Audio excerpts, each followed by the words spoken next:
But if to will is by the comparison of the willing to the willed, perhaps it may appear to some that God wills only those things which are, for in relation they must be together. And when one is destroyed, the other is destroyed, as the Philosopher teaches. If then to will is by the comparison of the willing to the willed, no one can will except those things which are. In addition, will is said to the willed as both cause and creator.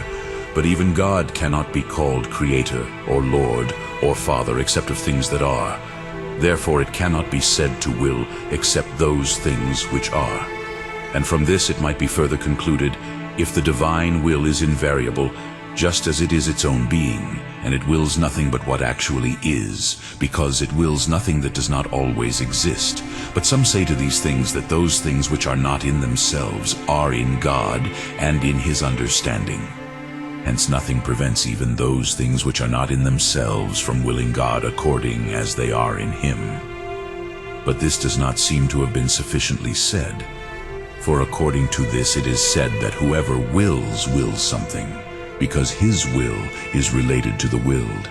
If therefore the divine will is not referred to a will which exists only according to what is in him or in his understanding, it follows that God wills it in no other way than because he wills it to be in himself or in his understanding. Now the speakers do not mean this, but that God wills that such things which do not yet exist also in himself.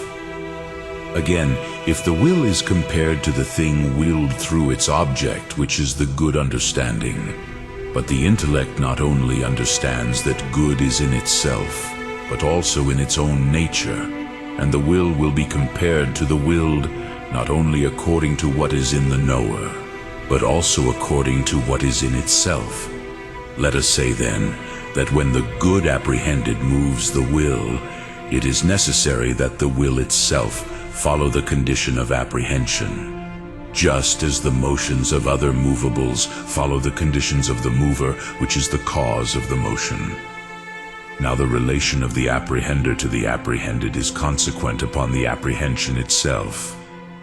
For by this means the apprehender is related to the apprehended, which apprehends itself. But he who apprehends does not merely apprehend a thing according to what it is in himself, but according to what it is in his own nature.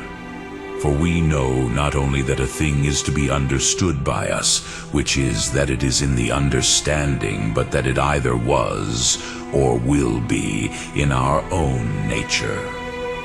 Therefore, although that thing is then only in the knower, the relation resulting from the apprehension is to it not as it is in the knower, but as it is according to its own nature, which the apprehender apprehends. Therefore, the relation of the divine will is to a thing that does not exist according to what it is in its own nature, according to a certain time, and not only according to what it is in the knowing God.